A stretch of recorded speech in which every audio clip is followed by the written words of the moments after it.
Buenos días, bienvenidos al segundo Foro Interreligioso de las Américas. Estamos online y también presencialmente aquí. Mi nombre es David Price, soy director de Racial Equity para el Departamento de Equidad de Los Ángeles. También soy ministro y ex pastor.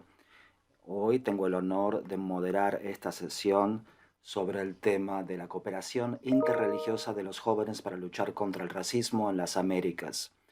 Primeramente, querría tomarme un momento para agradecer a los coorganizadores, el Berkeley Center for Religion, a la Universidad de Georgetown, el Foro Interreligioso y el Centro Internacional para las Religiones de la Universidad BYU, y también el Foro Religioso de California y Religiones para la Paz. Agradecemos a estas organizaciones por apoyar, patrocinar y que hayan ayudado a convenir a estos expertos. Estamos viviendo el legado del colonialismo y el comercio de esclavos, así como también las consecuencias que esto tiene para las personas indígenas y afrodescendientes. Se introducen textos religiosos para justificar estas cosas muchas veces, y el involucramiento de las organizaciones religiosas y forzar la asimilación de personas indígenas y la esclavitud de las personas africanas en las Américas. Esto se relaciona intrínsecamente con la subjetivización y la marginalización de las personas indígenas y afrodescendientes. A pesar de esta situación, las organizaciones religiosas han sido muy importantes en combatir la esclavitud y la marginación por raza. La cooperación resulta algo crucial para luchar contra el racismo, y esto yo lo sé bien porque la oposición al racismo es una parte integral de la identidad religiosa para muchas personas jóvenes en las Américas. Aquí, junto conmigo, para tener esta discusión, tenemos a tres distinguidos expertos quienes compartirán sus ideas y suministrarán una comprensión sobre cuál es la situación en nuestro continente cuando abordamos el racismo y cómo podemos ayudar a esta causa. Aquí a mi izquierda está Ligia Matamoros. Ella representa al Pastoral Juvenil Católica Latinoamericana y también es coordinadora de la Red de Jóvenes de Religiones por la Paz de América Latina y el Caribe. Más allá tenemos a Tahil Sharma, es coordinador regional para América del Norte de la Iniciativa de Religiones Unidas y también es miembro de A Common Word Among the Youth, o sea, una palabra en común jóvenes. Es una organización comprometida a la acción interreligiosa y la construcción de la paz. Finalmente contamos con la presencia de Mambo Flores Jim Johnson, que es Getewode para el estado de Nueva York, del National Confederation of Haitian Voodooists. Buscan defender a la religión del budismo de la persecución. Comenzaremos entonces con unos minutos de los panelistas en donde compartirán algunas ideas.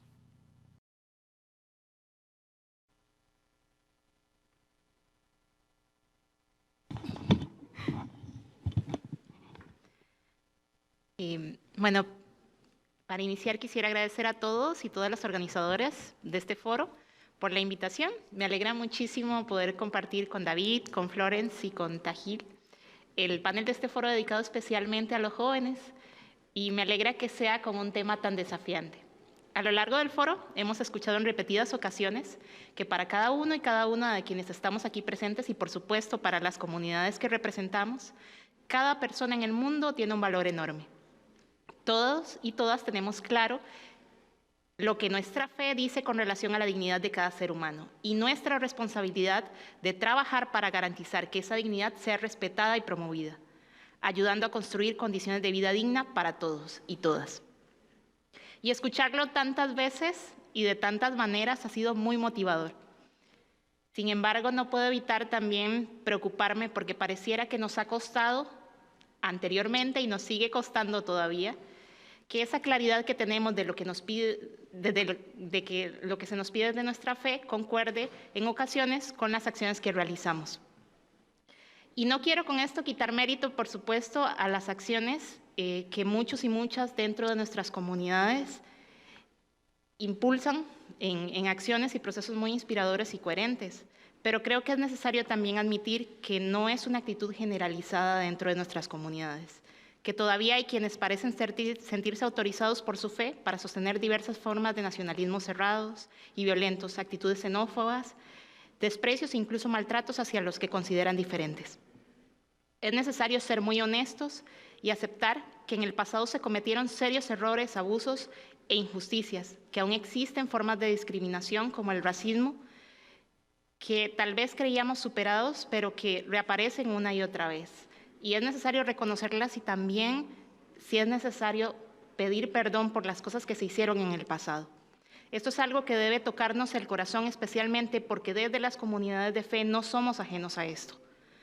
No solo por las actitudes y acciones que podemos encontrar presentes, sino también por los silencios y las ausencias que hemos tenido ante muchas situaciones de injusticia ante las que debimos tener una voz clara y estar cercanos y presentes para ayudar. Decía al inicio que me alegra que este tema se coloque como un desafío para los jóvenes, porque el mundo juvenil lleva dentro de sí una capacidad de habilitar espacios desde los cuales se generan actitudes transformadoras, donde se percibe la valentía, el entusiasmo, lo comunitario, la reflexión y la solidaridad.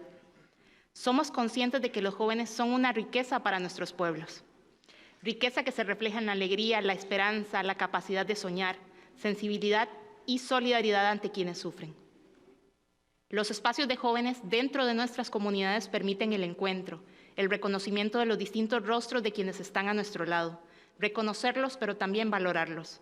Desarrolla la capacidad de ampliar nuestro círculo, de llegar a aquellos que espontáneamente nos sentimos parte de nuestro mundo de intereses, aunque estén cerca y permiten establecer relaciones fuertes entre las personas, posibilitando que se pueda realizar un camino juntos y juntas. Esto representa una enorme oportunidad para afrontar este desafío, especialmente si nos abrimos a la posibilidad de la colaboración juvenil de manera interreligiosa y si nos abrimos y desde allí abordamos de un modo más directo y claro el sentido social de la existencia, la dimensión fraterna de la espiritualidad, la convicción sobre la dignidad de cada persona y las motivaciones para amar y acoger a todos, la necesidad de derribar muros y construir puentes. Los jóvenes son depositarios de inmensos valores como la fe, la caridad y el amor. Poseen la posibilidad de contribuir con la construcción de otra civilización, la del amor.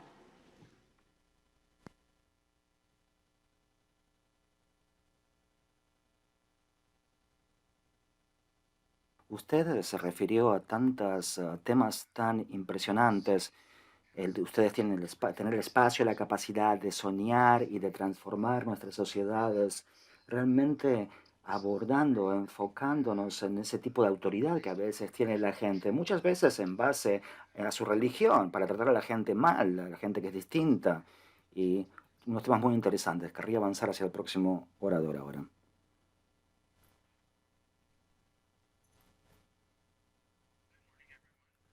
Buenos días a todos y todas. Primeramente, querría agradecer a los panelistas aquí por estar aquí. Muchas gracias. Bienvenidos. Estoy encantado de estar aquí en este panel y con expertos y trabajar sobre el trabajo que realizamos en el campo. Necesitamos reconocer el hecho de que muchas veces en este tipo de conversaciones, muchas veces no incluimos a mujeres, personas indígenas en este tipo de conversaciones. El hecho de que estén aquí, incluso en el panel, es mucho más importante que casi todo lo demás. En segundo lugar, querría reconocer el hecho de que espero que los organizadores hayan considerado el hecho de que estamos en la tierra de los lineals, personas aborígenes de esta zona, y si queremos tener cualquier tipo de conversación sobre las comunidades indígenas, tenemos que saber en qué tipo de tierras estamos, a quién pertenecen estas tierras, y que nos dan el privilegio de permitirnos estar aquí en estas tierras. Querría entonces centrar nuestra conversación allí, antes de comenzar con lo que quería decir. Primeramente, yo me involucré en trabajo de fe religioso en 2012, luego de un tiroteo en un templo. Este templo fue atacado por un supremacista blanco ingresó al templo un domingo a la mañana durante una misa y empezó a disparar a las personas de allí. 7 personas murieron. Un oficial de policía casi perdió su voz porque sufrió un disparo en la nuca, en el cuello. Y la primera pregunta que se hizo sobre nuestra comunidad: ¿quiénes son estos Sikhs? Las personas Sikhs que fueron atacadas en el templo. A mí me preocupó mucho la idea de que todavía necesitamos definir quiénes somos nosotros los Sikhs dentro de una conversación de cómo proteger a nuestras comunidades. Y esto informa de alguna manera la comprensión de qué quiere decir proteger a nuestra propia comunidad. Quiero que la gente pueda comprender qué era el psiquismo. Yo quería eso. Pero también recordé entonces que esto no era algo nuevo en la historia de Norteamérica. Esta ha sido la experiencia de muchas comunidades y querría comprometerme a una relación interreligiosa y a la solidaridad multireligiosa y con cada comunidad que sufría. Y esto incluiría a los miembros de mi comunidad, quienes durante siglos sus ancestros fueron esclavizados y enviados a estas tierras aquí y sufrieron injusticias raciales, y proteger a aquellas comunidades indígenas que todavía siguen sufriendo, incluso a raíz de la pandemia de la COVID-19. Todo esto como parte de una conversación más amplia sobre las reparaciones. Y luego también la gente de las comunidades asiáticas también, muchas de las comunidades que hacen que Estados Unidos sea tan diverso. Y durante los 10 años que he estado haciendo ese trabajo de intercooperación interreligiosa, estaba pensando qué es lo que hicimos mal, por qué sigo sintiendo que la cooperación interreligiosa no está siendo efectiva. Y tuve esta conversación con muchas personas jóvenes, con muchos líderes religiosos, líderes políticos, con gente quienes observaban el trabajo desde afuera, digamos, que se hacía. Y dos cosas se destacaron para mí. Primeramente, quizás haga le incomode a la gente que yo diga aquí, pero también tenemos que centrarnos en asuntos importantes. La primera observación es que la cooperación interreligiosa, lamentablemente, en el siglo XXI, tiene que ver con el supremacismo blanco. Se centra en el supremacismo blanco, y esto no es necesariamente intencional. Cuando los recursos, el liderazgo, el poder y las oportunidades para que este trabajo sea posible se centre en la fragilidad blanca y el confort blanco, entonces nos damos cuenta que este trabajo no está siendo efectivo, no de la forma en que tendría que serlo. Y que por lo tanto terminamos en situaciones en donde el trabajo interreligioso no se puede hacer porque hay neutralidad y muchas veces hay apatía también.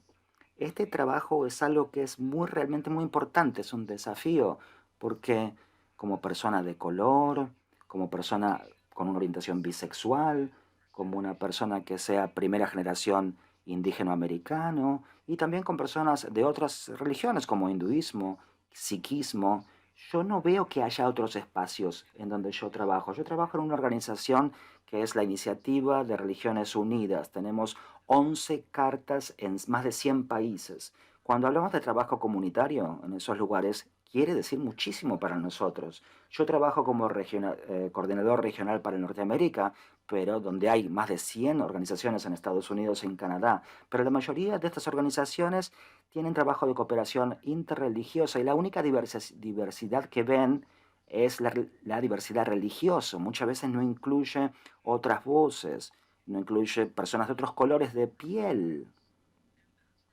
Y allí es donde vemos esta supremacía blanca no intencional, porque las condiciones de las personas a las que tratamos de ayudar no están incluso representadas en las salas en donde se necesita tener esas voces. Y no aprendemos a centrar a esas personas, entonces no estamos haciendo el trabajo que realmente deberíamos estar haciendo. El segundo punto que tenemos que enfocarnos es algo que yo llamo la teología de la conveniencia. Es esta idea de que utilizamos nuestra religión y espiritualidad como un intento de poder hablar de cosas, que solamente las cosas que queremos hablar.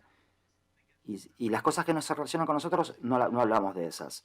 Y muchas veces las conversaciones de las comunidades indígenas y racismo y supremacismo blanco, no se habla de eso porque la conversación es muy difícil, es muy política, no es relevante al trabajo de las organizaciones mismas.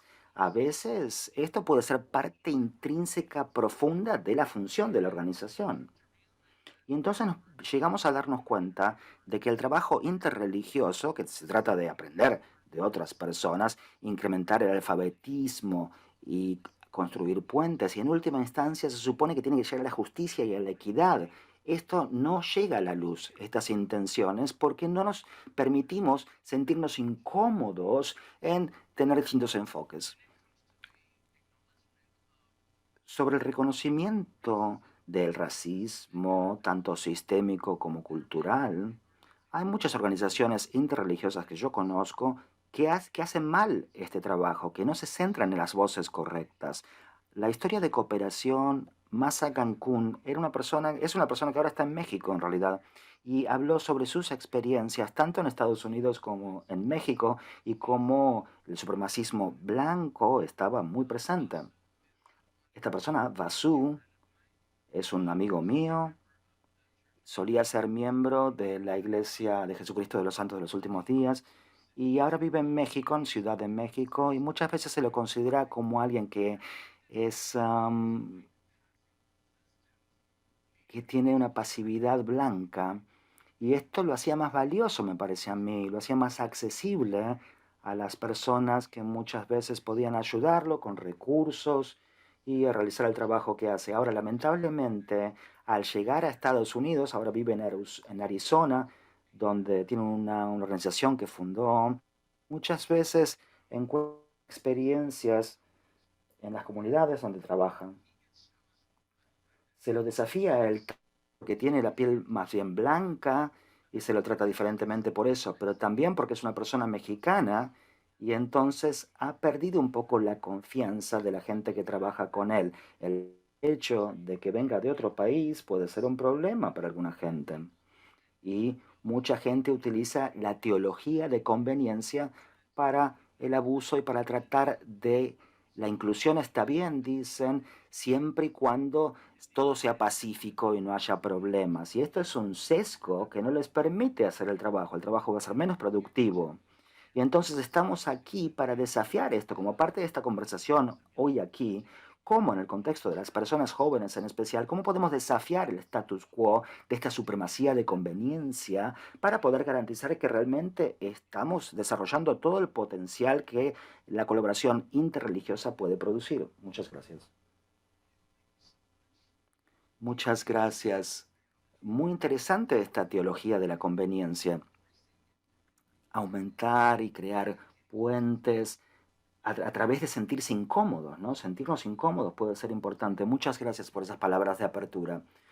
Contamos con la presencia ahora de Mambo Florence. Adelante. Buenos días. Agradezco a mis ancestros de Fanía. La gente ha viajado. Mambo. Estoy encantada de estar aquí. Especialmente estoy agradecida por todos los esfuerzos que se han hecho para que yo pueda llegar aquí. Los vuelos, la información, garantizar que pueda llegar a salvo aquí. Muchas gracias. Esta es una bendición realmente. Y muchísimas gracias por compartir este espacio. Como decimos, todos somos uno. Todos tenemos las mismas alegrías, los mismos privilegios y el mismo sufrimiento. Sin embargo, al escucharlo a ustedes recién, solamente podría agregar, comenzaré con Levíticos 19, que dice lo siguiente: no debes hablar en contra de los hijos de la gente, debes amar a tu vecino como a ti mismo.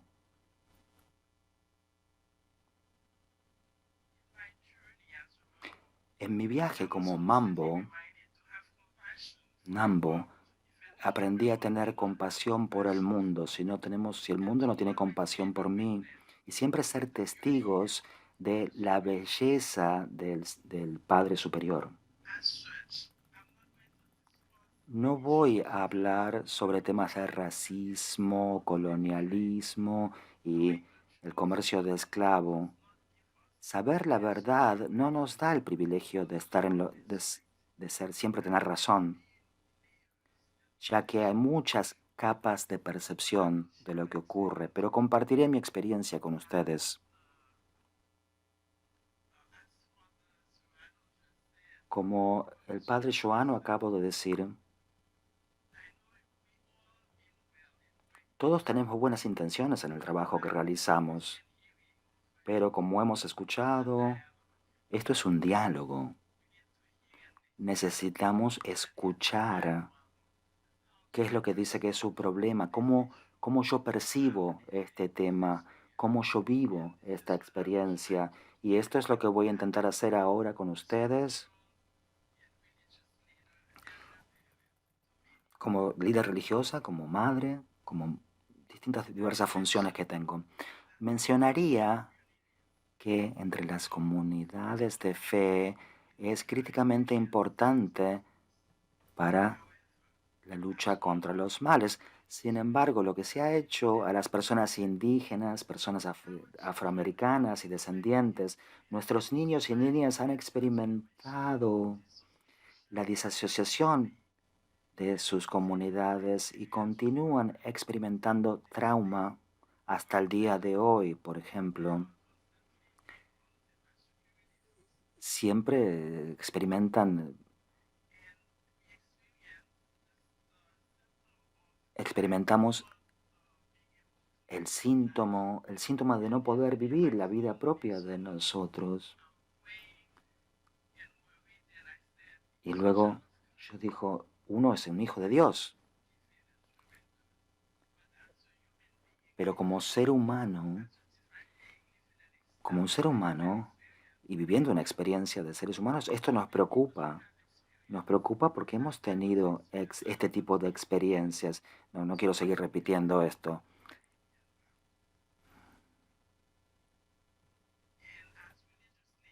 Como líderes religiosos, no queremos hacer un ejercicio académico necesariamente, pero queremos un intercambio de ideas para soluciones. La solución es enfocarse, involucrarse en discusiones significativas y esfuerzos para corregir este error colectivamente. También tenemos que identificar no solamente a los enemigos, sino también los límites de las fes occidentales.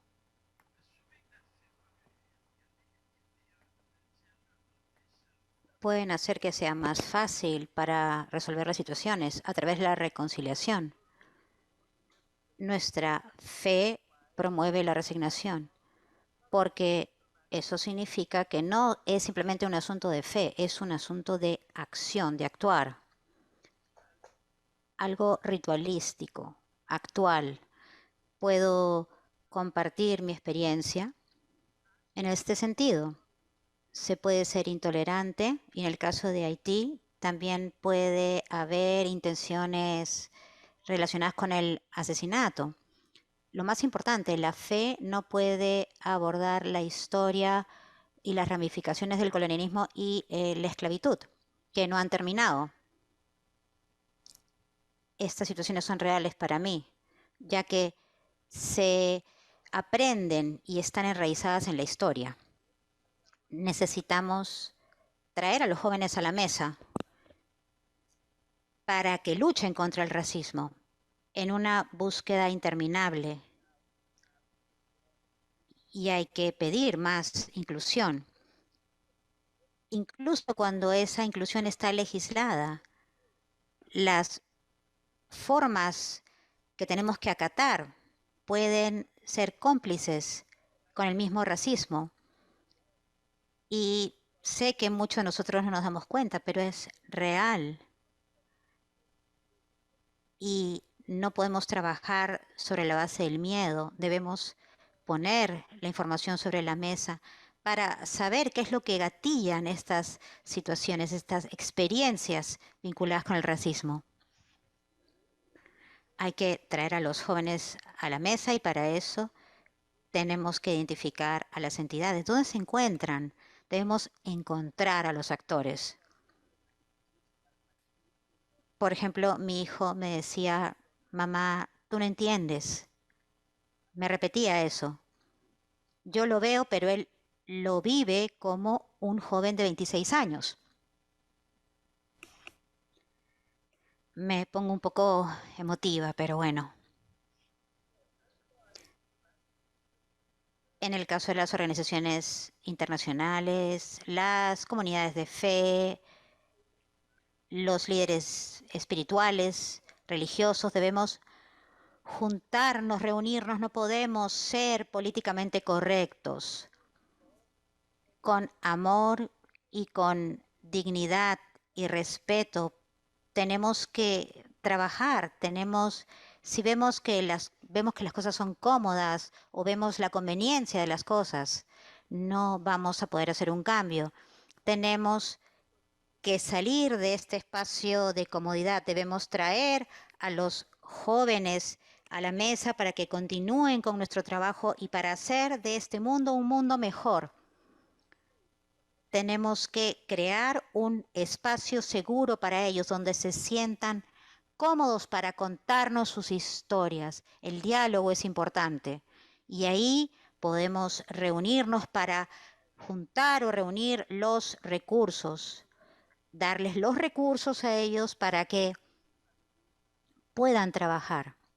Tenemos que conseguir los fondos a través de la comunicación, las habilidades, los instrumentos y sobre todo la presencia. No hay que decirnos, este no es mi problema, es nuestro problema, es nuestra cuestión.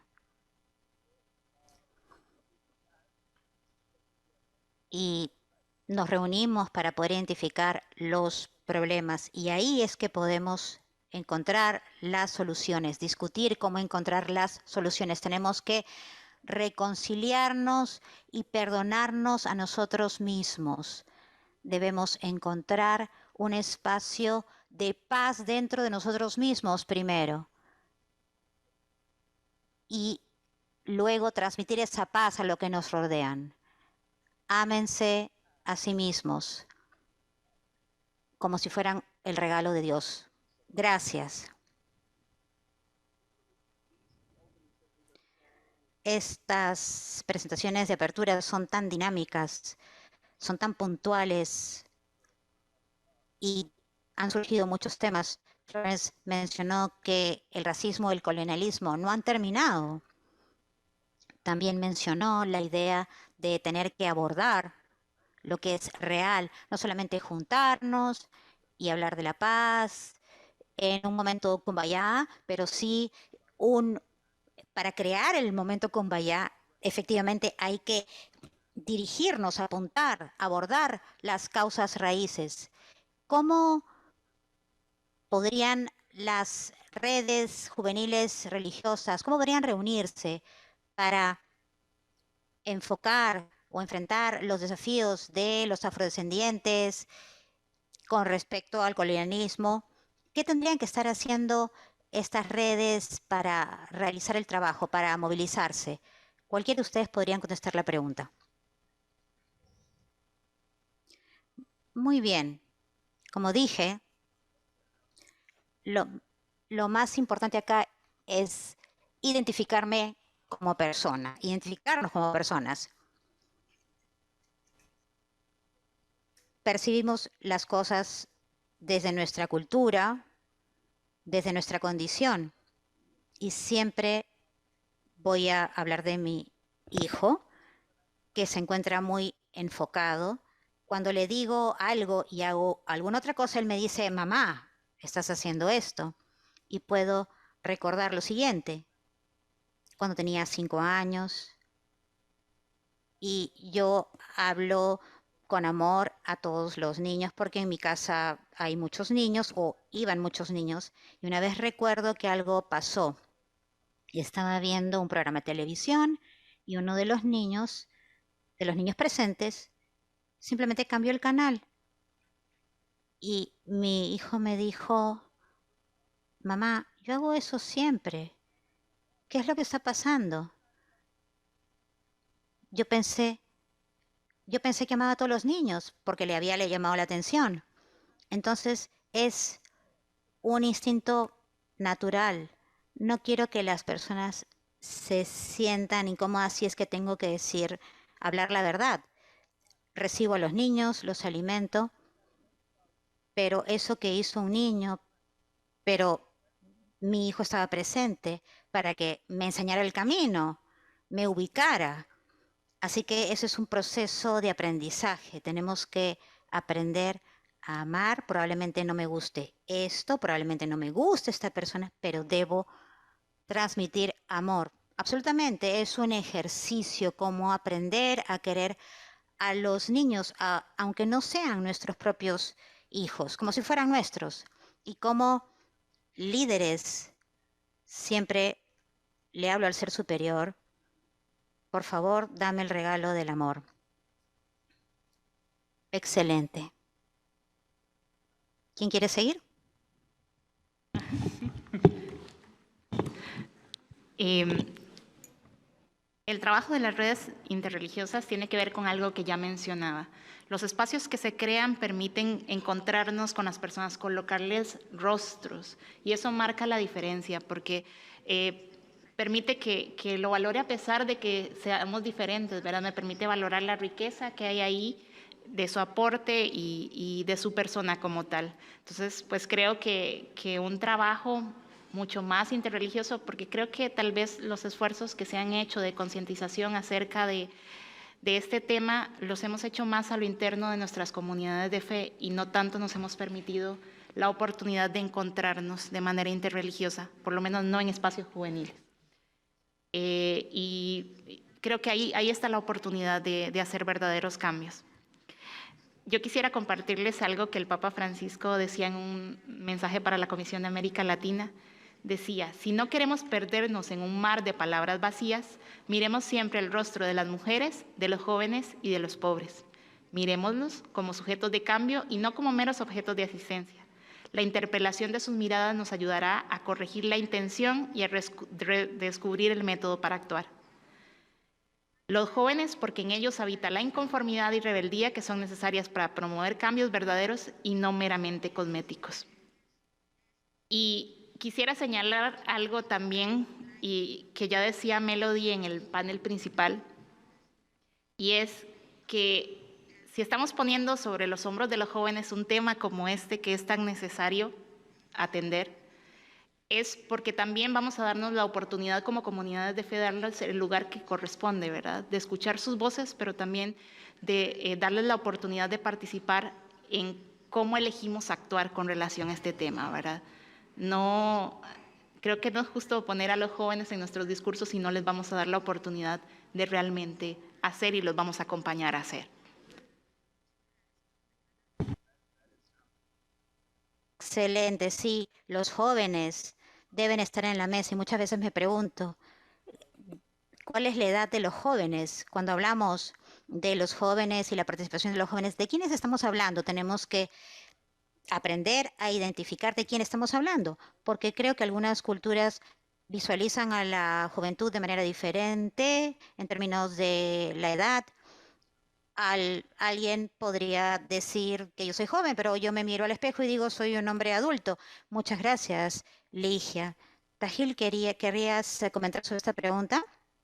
Gracias, David. Voy a abordar esta pregunta, pero la manera en que voy a hacerlo es hacer una invitación en palabras a los que están en este foro, en primer lugar, porque si vamos a hablar de ser movilizados o ser parte de una movilización y de elevar y centrar las voces de los afrodescendientes y pueblos indígenas, esta debería ser la prioridad de un foro como este, que no funcionó tan bien. Debería haber más personas de origen indígena o afrodescendientes para asegurarnos de que tengan la posibilidad de compartir sus ideas y perspectivas en vez de invitar a alguien como yo que no le hace justicia a este tema, francamente. Así que este es parte de una conversación más grande sobre foros y organizaciones, como la que organizó este foro, que creo que no se tomaron en cuenta estas comunidades y se les toma como parte de una lista de verificación que hay que tachar. Lo digo con mucha honestidad, pero eh, sí es una realidad, es una verificación de la realidad. Cuando personas como Cole en la reunión de apertura todavía llaman a los niños como el futuro. Nosotros no somos el futuro, somos el presente. Estamos luchando y vamos a seguir tocando puertas hasta que se abren. Tenemos que tomar el liderazgo seriamente. Si no reconocemos el presente, vamos a continuar viendo situaciones como los tiroteos, en donde los niños actuales se convierten en niños del pasado. Seguimos enfrentando la violencia, esta idea de que tenemos que esperar a tener permiso para pasar por las puertas, para poder ser líderes. Y es una conversación agobiante. He estado hablando de esto durante 10 años. Tengo 30 años y ya no se me considera un joven en muchos espacios. ¿Dónde están las voces? Somos las voces que tienen que ser escuchadas, porque estamos haciendo que mucha gente sea los sobrevivientes o víctimas de los sistemas de injusticia, pero en vez de hacerles hablar de esto, los hacemos tomar café o servir café, hacer nuestras tareas y hacer la tarea diaria de las redes sociales. Esto no nos va a llevar a ningún lado. Si queremos tener redes interreligiosas para movilizar a la juventud, entonces las organizaciones principales deben centrar nuestras voces, punto. Sí. Entonces, te, te aliento a que traigas amigos, amigas, para poder acrecentar esta voz. Como dije, le hablo a mi hijo y a veces siento que no lo conozco. Entramos en conflicto todos los días prácticamente, donde me dice, mamá, no me entiendes, tengo que retroceder. Trabajo en un entorno diferente, donde mi prójimo es un padre o madre, pero ahora veo que ya no es lo mismo. Así que va de boca en boca el mensaje. ¿Cómo reunir a las personas? Tenemos buenas intenciones. Por ejemplo, yo aprendí a decir, los niños en África no tienen comida y me dice, me dice mi hijo, mamá, esto es así, pero seguimos repitiendo lo mismo. Es lo que ya sabemos y lo que deberíamos saber. Hacemos lo que hacemos mejor. Entonces estamos abiertos a aprender de ti y escucharte. Y aprecio mucho lo que dices, porque tenía una conversación muy similar con mi madre en el 2020, después de la muerte de George Floyd. Tuve que hablar con ella como una activista y tenía que hablar con ella como su hijo, hablarle de las realidades, de las injusticias que los afrodescendientes enfrentan en los Estados Unidos. Y ahora ella es mi aliada más cercana cuando hago este trabajo, así que sé que el poder de lo divino viene de muchas maneras. Y gracias por hacerme recordar esto. Es hermoso, es hermoso.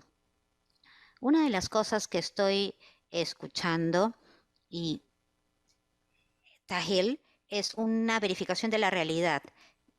Creo que necesitamos darnos cuenta de lo que está pasando en la realidad en diferentes frentes. Por ejemplo, reunirnos en esta conferencia es una verificación de la realidad. Una conferencia de organizaciones interreligiosas, las conversaciones que estamos teniendo, cómo las estamos teniendo, con quién.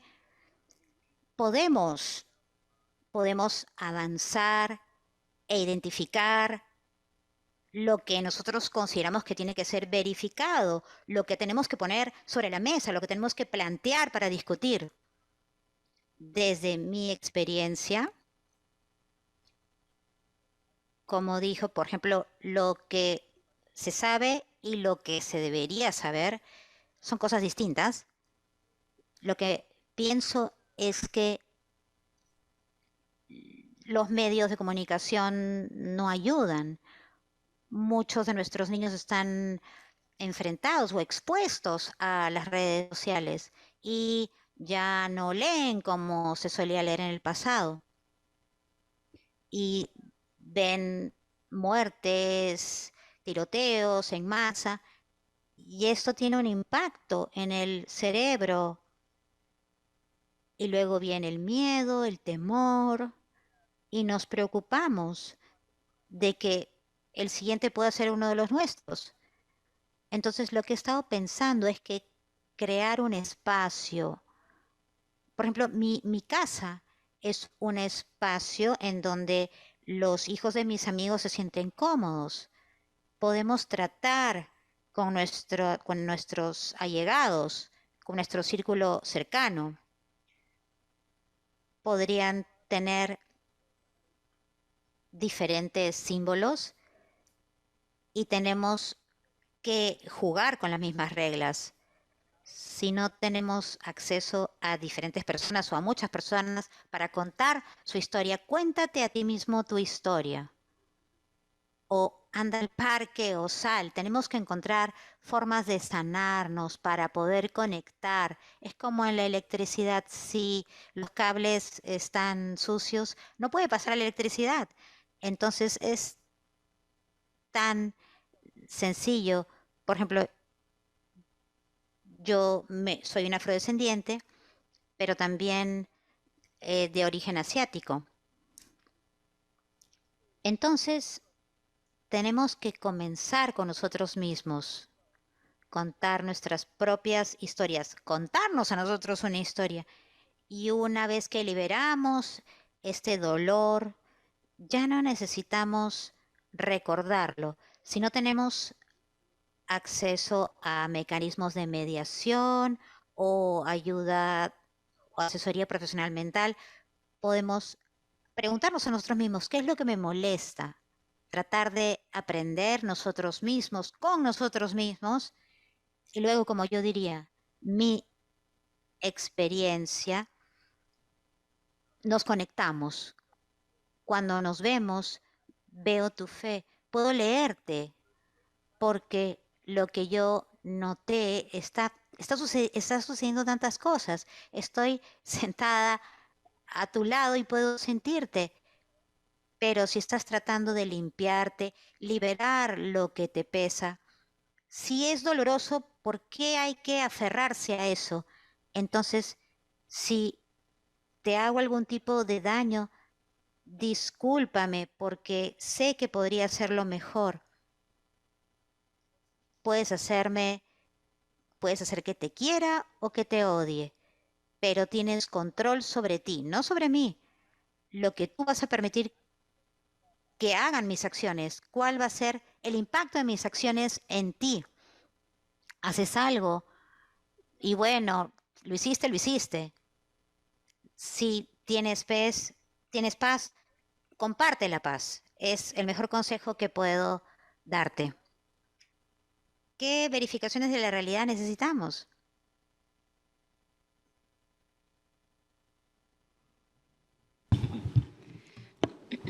Bien, yo creo que algo que decía Florence es muy importante, porque las historias siempre tienen un gran poder, ¿verdad? Conocemos algunas historias, pero no todas. Y creo que debe haber una actitud nuestra en el corazón de comenzar a conocer todas las historias y de disponernos a que también las podamos difundir, porque la percepción que tenemos de los demás tiene que ver con eso, con la historia que conocemos de ese pueblo o de esa persona. Entonces, sin duda, creo que es necesario que desde las comunidades de fe nosotros ayudemos a difundir todas las historias, especialmente de aquellos que, que más necesitan, que menos tienen, que no han tenido la oportunidad de contar su historia. Es muy importante el contar historias. Tahil, creo que hay un par de verificaciones de la realidad y Ligia lo mencionó. Recordemos que cada uno de nosotros tiene una historia. El contar historias o el storytelling data de mucho tiempo en nuestras comunidades. Y si vamos a invitar a personas de diferentes comunidades a representarse, ya sea que vienen de diferentes comunidades religiosas o grupos étnicos, no dejen que esa historia sea la definición de las comunidades de donde provienen. Déjenlos definir sus propias experiencias. Muchas veces nos sobrecoge la idea de que colocamos una persona en una caja porque tú te identificas como hindú, haces estas cosas, dices estas cosas y eso es lo que tú eres. Pero muchas veces nos olvidamos que una persona no vive en un monolito con sus tradiciones. Podrían compartir principios y valores, pero no tiene la misma experiencia. No me hablas a mí como un hindú que fue criado en Los Ángeles con otra persona nacida en otro país, pero no vamos a tener las mismas experiencias, pero sí cosas que nos conectan. Cuando aparece una persona no es una cuota, no es un ítem en una lista, son una oportunidad para aprender y para obtener conocimientos y sabiduría sobre una tradición y sobre la persona que tiene las experiencias de esa tradición. Y otra realidad sería, otra verificación de realidad sería, Es que no estamos haciendo lo suficiente. Realmente no estamos haciendo lo suficiente. Yo estuve en muchos espacios en donde el trabajo interreligioso es muy dialógico. Y este es el centro de donde comienza nuestro trabajo, porque las conversaciones tienen que ser consistentes. Cuando pasa eso, si es con consistentes, es con la misma gente. So, al final, al fin de cuentas, se convierte como un club de lectura, ¿no? Es una oportunidad para construir una comunidad que comienza, se hace muy pequeña. Pero si realmente queremos crear impacto, tenemos que hacer cosas que requieran mayor coraje. Salir afuera, salir de nuestra zona de confort. Más importantemente, creo que también hay que reconocer la verdad de que es muy difícil ser completamente inclusivo. No podemos ser inclusivos con todo el mundo. La humanidad es algo muy complicado, ¿no? Muchas veces nuestra visión de la tolerancia puede ser demasiado tolerante. Y eso nos permite crear espacios que sean demasiado tolerantes de alguna manera. Tenemos que examinar cómo podemos crear esta reconciliación. No podemos obligar a la gente que se reconcilie unas con las otras.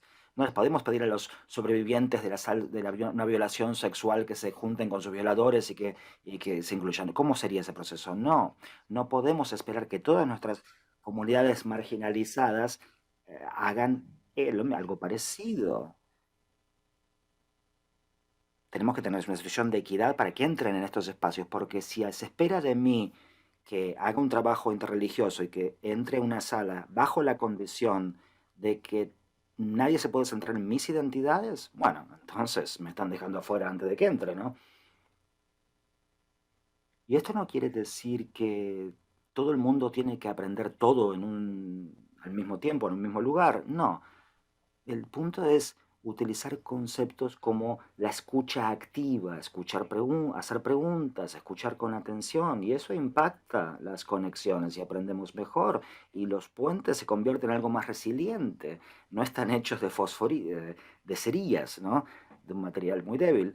Queremos que realmente se convierta en algo sostenible esa relación. En muchos casos comienza así con nosotros y tiene que continuar incluso cuando nos morimos, ¿no? ¿Alguna pregunta de la audiencia?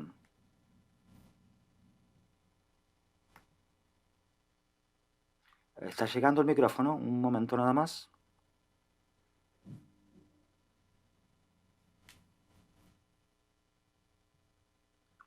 Muy Muchas gracias. Una conversación muy rica. Soy Jean Denis de la Asociación World Vision Latinoamérica. Hablando de esta verificación de realidad en Latinoamérica, nosotros vemos que las juventudes están utilizando la confianza y la credibilidad de sus instituciones, incluyendo las instituciones religiosas. Si vemos algunas de las investigaciones que se han hecho, nos demuestran que esto está ocurriendo.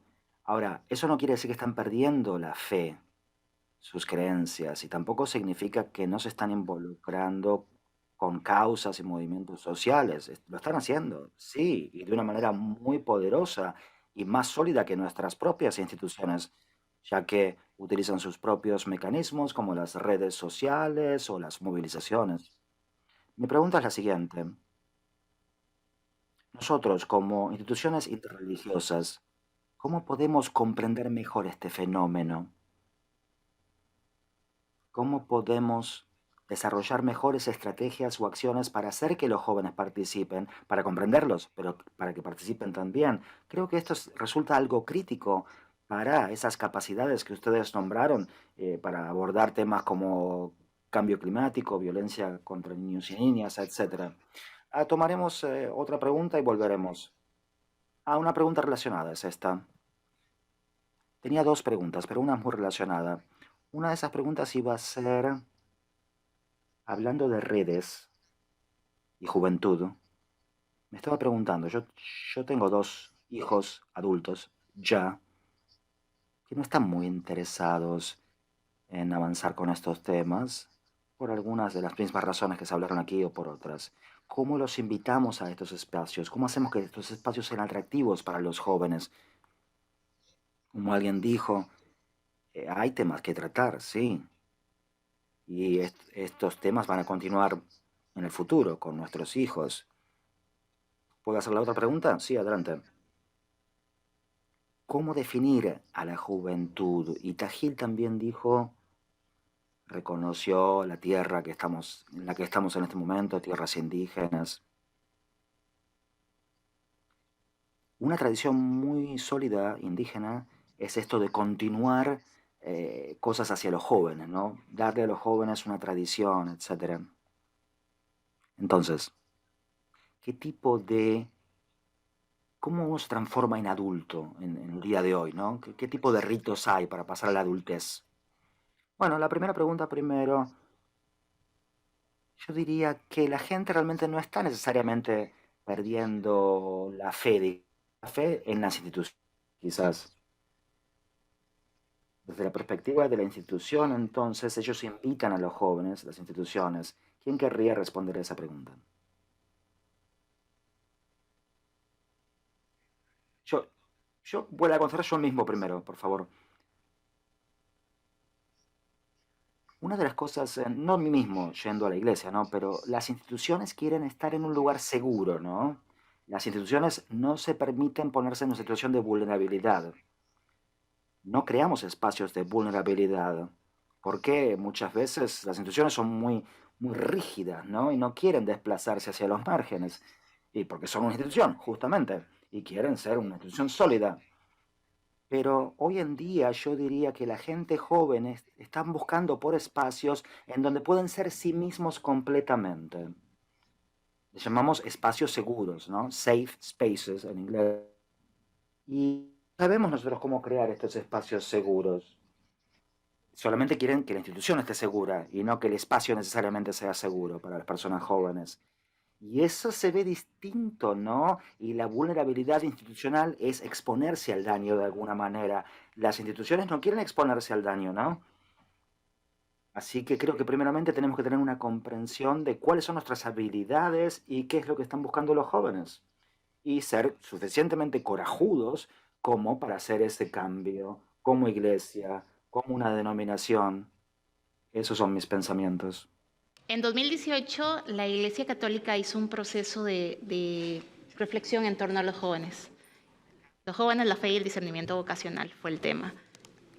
En todo el mundo se hizo un proceso de reflexión, pero como en ningún otro espacio que se había hecho de reflexión, se abrieron otros espacios para involucrar a los jóvenes. Y yo creo que eso tiene un valor único, porque sin duda nuestras instituciones religiosas, pues hay cosas que se han hecho que no se deberían haber hecho. Y los jóvenes piden de las instituciones de fe coherencia. Yo creo que eso es algo importante para nosotros.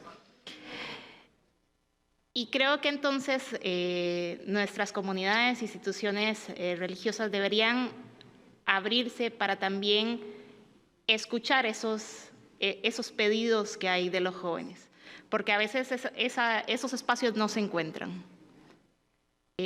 Quisiéramos ver cambios, quisiéramos ver a nuestras comunidades acercarse a las realidades donde, valga la redundancia, realmente se necesitan, y a veces no lo vemos. Entonces creo que es necesario que se abran espacios para escuchar la voz de los jóvenes y para que sean tomados en serio, porque a veces son los chicos que están ahí para jalar las sillas o, como decía Tajil, para servir los refrigerios, pero no son los que están ahí para cuando se toman decisiones.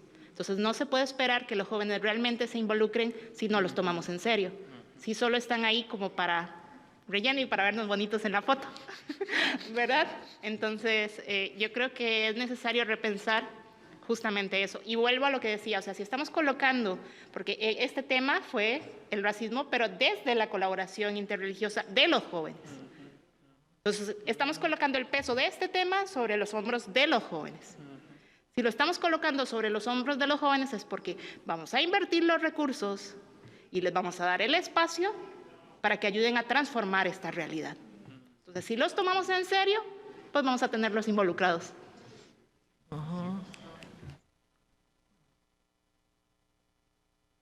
Si pudiera agregar algo, como ha dicho la panelista, mi colega aquí, el racismo es económico. No es una cosa sobre sensaciones o sentimientos, es un aspecto económico. Nosotros somos los padres y estamos aquí para abordar este tema. Creo que el tema es más amplio, es una conversación más amplia, si realmente queremos avanzar hacia el núcleo del problema. Según mi experiencia, yo fui muy privilegiada, bendecida realmente, y estuve en condiciones de trabajar con mis hijos cada día, con las tareas de la escuela, etc. Pero no me contaban todo lo que pasaba en la escuela, por ejemplo. Y si hay un problema, yo iba a la escuela para averiguar a ver qué estaba pasando. Y mis chicos me decían, no quiero que vayas a la escuela. Pero me di cuenta que este era un privilegio. No todo padre o madre puede tener ese privilegio, porque como saben, porque lo que se necesita un niño tiene que ocurrir en la casa primero. Y no podemos pedirle a la escuela, a la sociedad.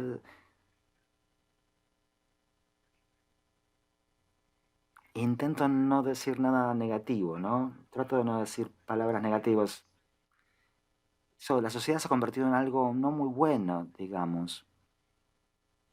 Creo que es un tema económico. Necesitamos recursos, necesitamos una distribución de recursos, y podría agregar también que no se trata de caridad. Esto no es hacer caridad. Es una obligación para garantizar que todos tengan lo que deban tener para vivir. Porque si todo el mundo, si no se comparte, la gente no comprende. La gente dice, yo soy bueno, he aprendido, pero no se trata de ser bueno. Tenemos la obligación de que comparto mis talentos, mis recursos, y los recursos deben ser compartidos con quien quiera que los necesite, que el que los necesita más. Si usted lo necesita, yo se lo doy. No estamos hablando de millones de dólares. Y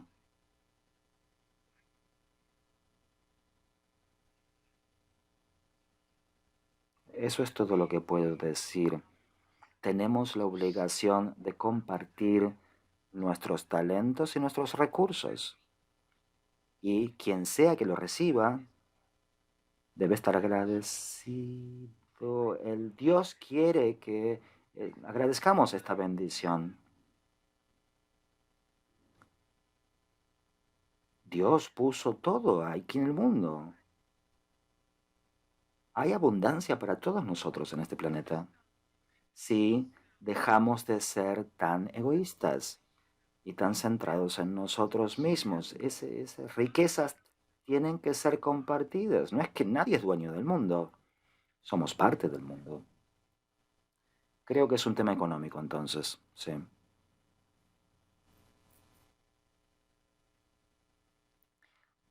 Creo que hablando de los puntos que mis colegas acaban de mencionar, mucha de la relevancia que viene con hablar de instituciones religiosas y el rol que tienen potencialmente en crear comunidades, una de las cosas que estamos viendo, en especial en Estados Unidos, es el hecho de que hay mucha gente que está abandonando las instituciones principales, ya sea van a otras o no son parte de ninguna institución o se orientan espiritualmente o se hacen ateos porque no les ha gustado las experiencias que han tenido, no fueron parte de instituciones. Yo tengo muchos colegas que se unieron a mi institución, pero antes eran a- anteteístas, digamos, porque creían que la religión y la espiritualidad eran factores devastadores, porque nunca habían recibido la idea de que existe otra realidad allí afuera. Muchos de ellos se encontraban con gente espiritual, religiosos, y les probaba otra cosa. No les daban la sensación de que tenían que ser religiosos o espirituales, pero si no, hay gente que es buena y que practica, sí. Y cuando uno vive en una realidad en donde la religión es una moneda de dos caras, esto puede ser desastroso o que puede ser beneficioso o desastroso. Entonces, ¿cómo hacemos que la gente se dé cuenta que son dos caras de una moneda, una buena y una mala? No queremos mostrar las dos caras, ¿no? Lo que tenemos que hacer es que la gente reconozca la verdad de por qué existen. Sabemos que hay una manipulación de la fe y de la espiritualidad, porque son tantas cosas, ¿no? Muchas tradiciones tienen, si no sabemos, si no hacemos que la gente aprenda sobre esto, entonces la gente va a estar viviendo en las tinieblas. Si no, si no tenemos los conocimientos básicos de las narrativas, de decir, esta es la religión, tiene un legado, pero ha hecho cosas buenas, no es tan difícil, ¿no? Decirle a la gente eso. Y que ellos tienen decisiones personales que tomar en términos de qué aspectos de la religión eh, son más importantes, os ayuda con el propósito de sus vidas, con las relaciones con los otros. Hace una gran diferencia cuando uno abre los horizontes de la comprensión para mostrar las intricancias de todo esto. Cuando evaluamos esto también desde el contexto del trabajo que realizamos son con comunidades interreligiosas e intentamos que las voces y el compromiso de los jóvenes esté bien centrado, esto me hace pensar sobre algo que una hermana mencionó ayer en un panel, garantizar que las mujeres y las niñas y jóvenes tengan derechos, tengan sus derechos. Mucho de esto tiene que ver con los hombres, que los hombres permitan esto. Hay muchos hombres en el poder que no quieren que esto pase. Y eso va a ocurrir. O lo sacamos o lo aceptan. Ese es el punto que queremos expresar. No estamos diciendo nada de violencia, por supuesto, pero tenemos que entender, somos humanos, por lo tanto, impermanentes, y no hay valores, no hay una parte de uno que tenemos aquí en el mundo que se vaya con usted. No, solamente el alma lo que nos va a quedar. Y creo que esto responde en parte a la segunda parte de su pregunta, esos ritos de adultez, ¿no? Parte de esos ritos de adultez es que la gente se involucre, y que la gente se involucre es que el liderazgo cambie con consistencia y que eso permita que la gente esté en condiciones de llegar a cargos de liderazgo. Por ejemplo, que es un proyecto bebito, digamos, como si fuera un bebito y fue mío desde el principio y que llega a algo. Y esto realmente permite que los jóvenes hagan estas cosas y hay oportunidades para que se cree una línea de proyectos aunque no le decimos eso, porque no les contamos a los jóvenes, porque no existen. En las instituciones, también las instituciones religiosas, tienen que garantizar que esos jóvenes existen y que hagan todo el esfuerzo posible para que los jóvenes participen. Y si hicieran eso, yo les prometo que tendríamos religiones mucho más dinámicas y un diálogo interreligioso mucho más dinámico también. Muchas gracias. Mi pastor habla de estas cosas muy seguido. Tiene como 45 años y dice, un pastor cristiano, cuando llega a los 60, a los, en los días de la Biblia eran como 19 años, tenía un pastor. Hoy en día son 45, con 65. Cada vez son más ancianos, digamos, las personas que lideran una institución. Así que sí, hay una idea de dejar que ocurra, ¿no? O sea, de abandonar el poder por parte de hombres y gente grande. Bueno, hablando de permitir que las cosas pasen, hablamos de juventud, entonces querría hablar un diálogo sobre cómo funcionan las acciones antirracistas, nuestras comunidades interreligiosas, de qué manera las comunidades interreligiosas pueden trabajar con esfuerzos antirreligiosos y complementar el trabajo del Estado y organizaciones internacionales. ¿Ven algún tipo de alineamiento, coherencia en este trabajo, o las prácticas que se realizan, o cómo podemos fortalecer todo este trabajo?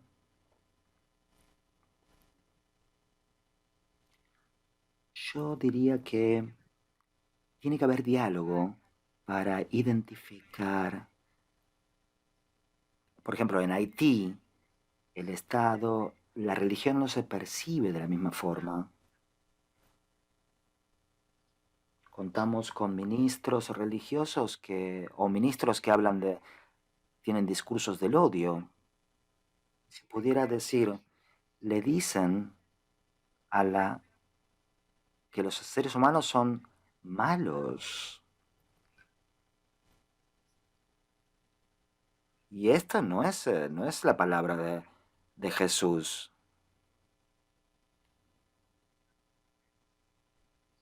Yo crecí en la fe cristiana, yo era católica, y cuando se me habla ocurre en la actualidad, yo digo, todo lo que hacemos, lo más importante es la vida, quiere decir recibir respeto.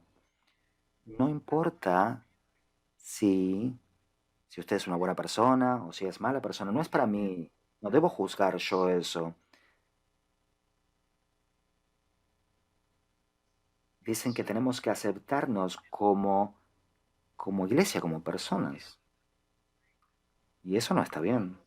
¿Comprenden lo que digo? También es un tema de sí, que dejar que las cosas pasen, abandonar el poder, estar listo. Tenemos historias en la Biblia y otras fes también. Para mí es un libro sobre relaciones la Biblia. Y dice, es difícil para mucha gente ir al cielo porque hay algo relacionado con el dinero. El dinero debería ser una herramienta compartida. El dinero no puede ser el dueño de las verdades, ¿no? ¿Comprenden? Me doy cuenta, cuanto más dinero uno tiene, más dinero uno quiere. ¿Cuánto dinero va a usar uno? En general, digamos, ¿no? Por eso estamos celosos de la gente rica. Hay gente muy rica y otra gente que no puede pagar el alquiler. A veces si saben que si uno tiene problemas financieros, la gente rica se cree que a uno les va a robar. Esta es la realidad que vemos en mi comunidad. No, no, no, uno no quiere dar dinero para que la gente pueda viajar, comer, no. He trabajado en lugares en donde la gente iba a la gerencia con un tema personal y lo próximo que sabían era que lo echaban. Entonces parece que hay mucho lugar para oportunidades, ¿no? en las comunidades marginalizadas, que tiene un impacto económico, sí, absolutamente.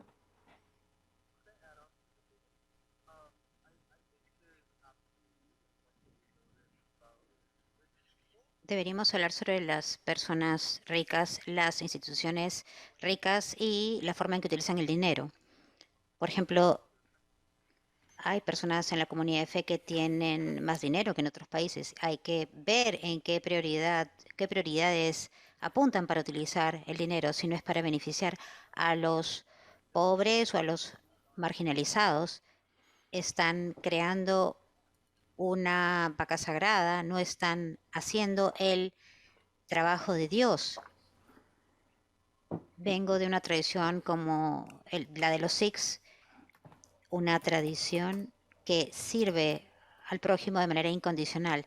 Tenemos templos en todo el mundo que no hacen nada más que servir a la gente, crean hospitales, se aseguran de que los más pobres sean servidos. La idea de la caridad, de darle dinero a la gente, es sentirse como un filántropo y esta persona se favorece en el proceso. Si no se cambia el sistema de cómo la economía mantiene determinadas personas en las capas más bajas y no se rompe el ciclo de la pobreza, no está siendo caritativo de manera auténtica. Por ejemplo, en Los Ángeles, cuando se trata de la economía, sería un poco irónico hablar de esto ahora. Por ejemplo, hay un área acá que es una de las más marginalizadas de los Estados Unidos, Skid Row. Solamente tienes que avanzar 4 cuadras para ver cuál es el equivalente del lugar más pobre que puedan ver.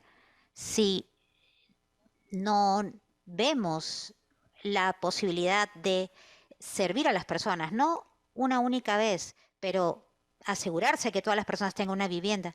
¿Qué es lo que se está haciendo realmente a nivel religioso? No lo sé. Podría ser por el tema de la segregación entre Estado e Iglesia. Lo que yo decía, esto sería el tema de una conversación, un diálogo amplio, más amplia, y no vamos a estar cómodos con eso. Deberíamos tener esta conversación cuando todos se vayan. Es, es incómodo y también atemorizante, porque cuanto mayor la cantidad de dinero que se tiene,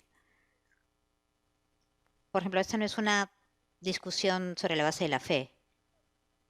Puedo abstraerme en este ejemplo. Hay algo con el dinero. A mayor dinero, a mayor la sensación o la idea de qué sucedería si perdiera este dinero y no quiero soltar este dinero.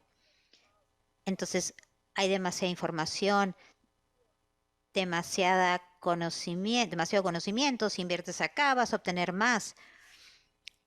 Este es un nuevo mundo, un nuevo orden mundial. Este es un nuevo presente. Tenemos nuevos desafíos que tenemos que enfrentar. Por ejemplo, hemos salido de la pandemia y mis amigos dicen,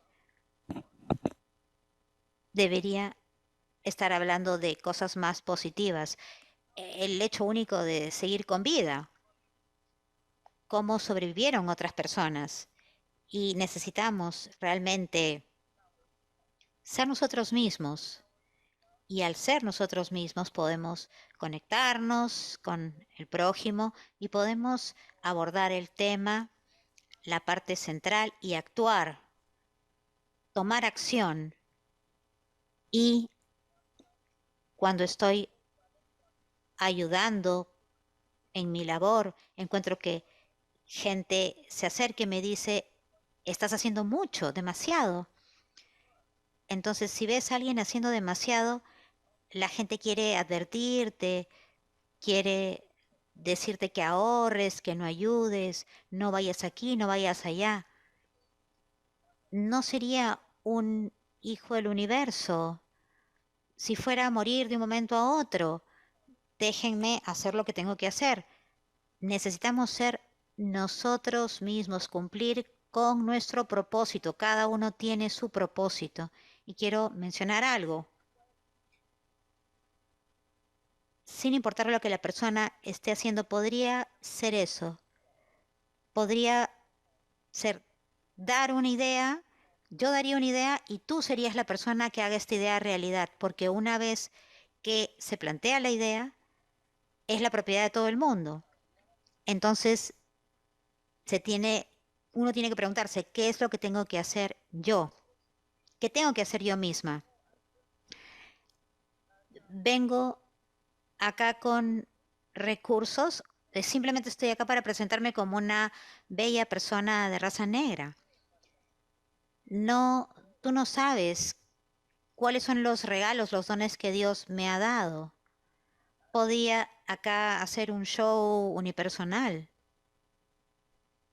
Podría hablar de la belleza, pero sería solamente un tema personal. Si ustedes están acá para hablarme, para enseñar, si están acá para predicar la palabra, tenemos que identificar nuestro propósito, nuestra misión y actuar. Si yo hago lo que tengo que hacer, tú haces lo tuyo, entonces estaríamos viviendo en un mejor mundo. Ligia, ¿que quisieras agregar algo a la conversación? Florence decía en su anterior intervención que es necesario el diálogo. Yo creo que no existen recetas hechas. Hay que ver cada realidad y responder a esa realidad.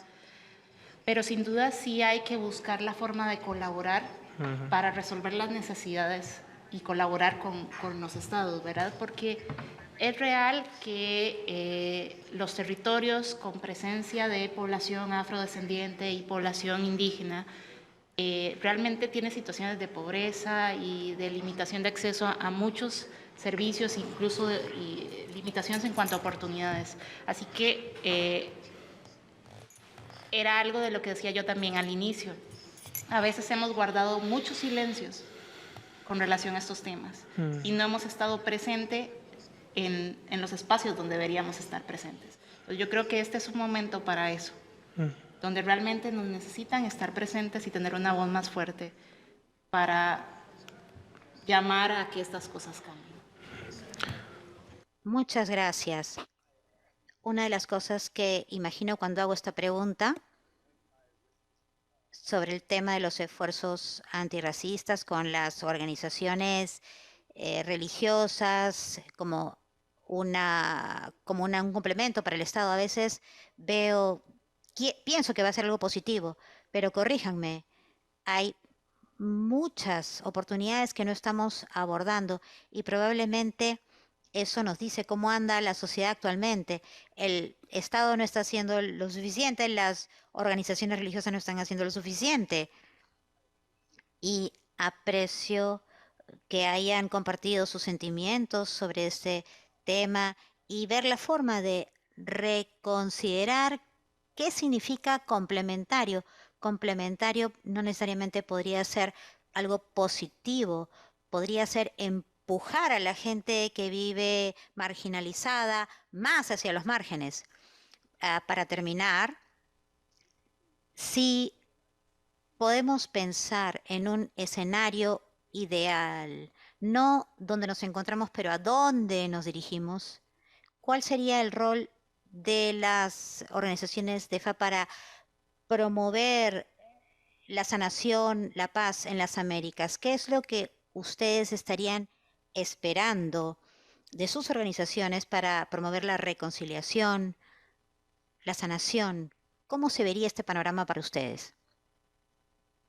Para mí, yo diría que todos sabemos quién está haciendo el trabajo, quién está haciendo lo correcto. Y creo que el gobierno de cualquier país debería de poder ayudar a estas personas a actuar. Podemos identificar quién está haciendo qué, quién no tendría que estar haciendo algo. Creo que deberían respaldar a los líderes religiosos, a las comunidades religiosas que están haciendo su trabajo. Todos sabemos qué está sucediendo. Por ejemplo, si yo digo, bendigo al presidente norteamericano porque sabe lo que está pasando en el mundo, entonces solamente espero que tenga el valor de hacer lo correcto porque tiene la edad para hacerlo, para hacer lo correcto. Yo creo que es importante que reconozcamos también las luchas y el aporte que han hecho los pueblos afrodescendientes y pueblos indígenas, porque pues no es que sean destinatarios de las acciones que nosotros realizamos, realmente han sido personas resilientes, valientes para luchar ante las adversidades, y eso es algo que debemos comenzar a reconocer. Y lo segundo era algo que también mencionaba anteriormente. Creo que tenemos que ser conscientes de lo que nosotros como comunidades de fe hemos hecho mal, e incluso disculparnos cuando lo hemos hecho mal. Porque sin duda hay una brecha que nosotros mismos construimos y es necesario comenzar a construir puentes. Para la reconciliación es necesario admitir que nos equivocamos y pedir perdón. Y entonces disponernos para estar ahí y ayudar en lo que se necesite que se ayude. Right. Muchas gracias. Finalmente, Tahil, yo quisiera complementar lo que dijo Ligia. Las disculpas deben ser sinceras y asegurarnos de que no se repitan los patrones de conductas opresoras. Hay que realmente ser sinceros y alejarnos de espacios. Hay que tratar de estar en espacios en donde podamos recuperar esta pérdida.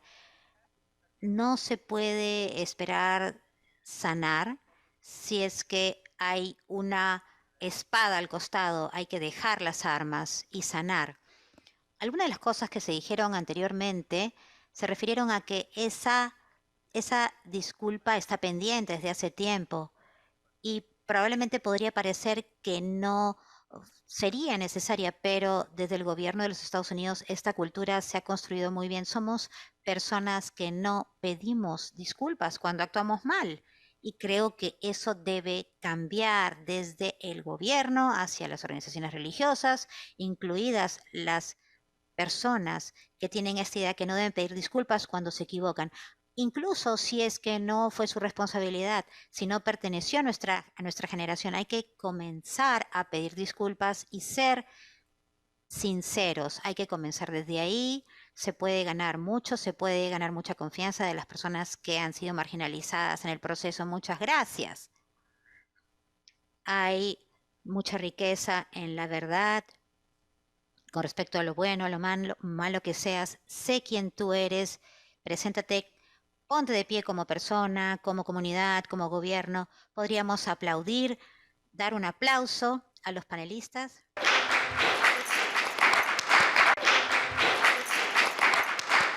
Espero que las personas sanen, que podamos avanzar para hacer el bien. Con esto, muchísimas gracias. Los vemos en la próxima sesión.